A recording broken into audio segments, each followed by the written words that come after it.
Morning, everybody. Thanks for coming back to another cold episode of Fox Can Fix It.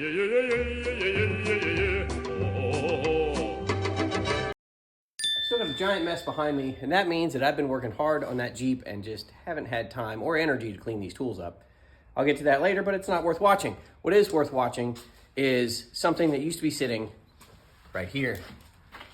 You can tell by the oil leaks, this is where the CJ was. Well, it's outside right now because today we're gonna fire the engine up in the Jeep with a 4-barrel for the first time. It's already run on the test stand. We know the engine's good. It's now hooked up to the Jeep, and I got a new carburetor. Well, a new used carburetor. It's a Summit. I hope it works. And here's that new used Summit carburetor we talked about. It is vacuum secondary. It is a 750 CFM. It's basically the Motorcraft equivalent of the Holley 750. What is the number on it? It's a 4056, I guess. Sure. Hope it's good. Looks good to me. I briefly looked it over and I said, okay. A couple other things that have been getting done lately is I made a new bracket so that I can run an alternator instead of a generator.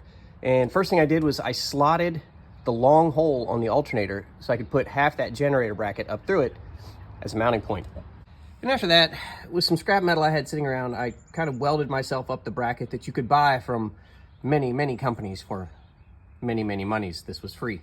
Up top, still the flimsy bracket, but with everything stabilized down low, that works pretty good actually. I have the power hooked up to it, not completely, totally perfect, but it is with the wiring that was in the Jeep. I didn't have to hack anything, so we'll take it for now and we'll organize it later. I'm still running 12 volts over to the distributor. I do have a ballast resistor I need to put in, or I need to get HEI, probably ballast resistor first, then procrastinate on HEI. But I do have one because I don't want to burn the points up. And this is an old externally regulated coil, which means I need the ballast resistor that I haven't put in yet. This morning I just discovered some massive oil leaks, and that's your typical valve cover that I forgot to tighten the bolts on. So I already took care of that, but I just didn't spray the block down. We'll let the heat of this engine cook that off, hopefully. And on the passenger side, there's also been a lot of professional wiring done. As you can tell, none of it's touching the exhaust. That's how you know it's professional. I've also started to figure out the exhaust on this thing, and no, you're not seeing things. I'm going with a single exhaust, not dual. This is a Y-pipe off a 60 to 66 Chevy C10, and it fits perfectly on this Jeep for these ram's horn manifolds. So that's what I'm going with, because if I stick with singles, I can use what's left of my original exhaust and save a ton of money. But as you can see right now, that's hooked to nothing, so it ought to be nice and loud. All right, it's time to start this thing up. I've already used this octane injection system to fill both float bowls on the Summit carburetor, so we should be good there. Let's make sure that we have accelerator pump. That would be a good thing. If we don't, we'll have to go to plan B or C, depending on what happens, I guess. It's kind of hard to hold this open and do all this at the same time. All right, let's look for accelerator pump. Oh yeah, we got it. Okay. Well, I guess I've just primed it. All right, you guys, that is enough messing around. You've seen basically the updates and many things that we've done to this. Let's go ahead and start it before the gas in that evaporates and prime it again. Make sure you're in neutral. This doesn't have a neutral safety switch. Come on, Summit. Oh,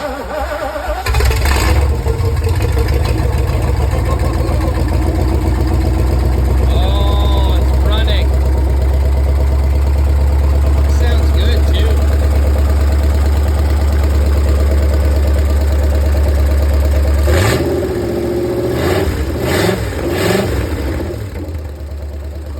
Oh yeah, that thing is rowdy sounding.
choke wire hooked up, but it hasn't really been running enough to kick the choke off, so I just kicked it down manually. It's a little tappety. I may have to adjust some of the rocker arms, but I figured that might happen.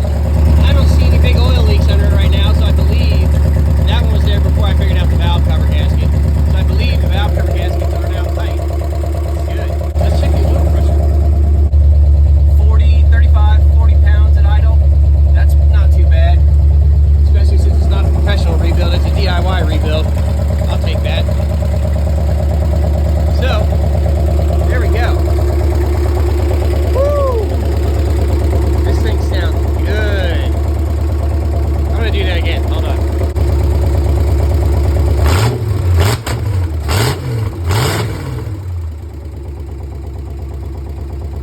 Sounds like there might be a little bit of a flat spot as I open it up. I'll fix that later.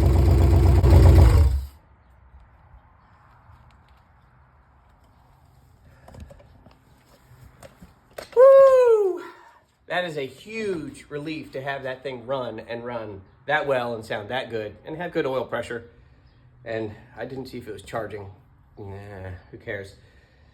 Okay, well, I've got to get the exhaust for it. I've got a part on the way. I need an intermediate pipe basically to go from 60s Chevy truck to 80s CJ5. They make it, it's a thing. Not really, but I did order something that might work. Whatever. Other than that, we'll just let the laws of thermodynamics clean that for us and hopefully it won't catch fire. It's oil, it's got a high flash point, it's not gonna catch fire. When it cools off, I'll put the fenders on it, we'll get the exhaust on it, and next time we're gonna drive it. But today, I just wanted to get a video out there for everybody who's been waiting on it, yes, both of you, that this thing does run in a Jeep with a 4-barrel.